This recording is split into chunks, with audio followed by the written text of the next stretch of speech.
Good morning guys. শ্রাবণ মাসের প্রথম শনিবার, আজকে পয়লা শ্রাবণ।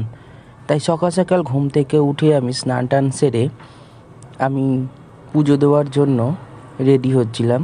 তার আগে আমি আমার ঘরের ঠাকুর, আমার ঘরের গৃহদেবতাদেরকে আমি প্রণাম করে নিচ্ছি। এরপর আমি সূর্যদেবকে প্রণাম করব।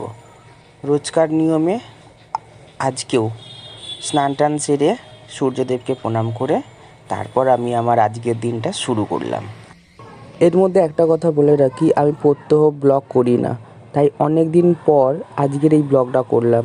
তো গাইস, তোমরা যদি আমাকে সাপোর্ট করো, আমি ডেইলি ব্লগ করার চেষ্টা করব এবং নতুন নতুন কন্টেন্ট তোমাদেরকে আমি প্রেজেন্ট করে দেখাতে পারি। তো গাইস, এবার আমি তৈরি হব। আজ যেহেতু বড় বাবার বার, তো সেহেতু আমি তৈরি হব এবং বড় বাবার কাছে পুজো দিতে যাব। তো আমি এখন তৈরি হচ্ছি। আর হ্যাঁ, আমার তৈরি হওয়ার সাথে সাথে যারা আমাকে ফলো করোনি, লাইক কমেন্ট করোনি, তারা করে নিও। আমি তো তৈরি, চলো এবার দেখা হবে মণ্ডপে।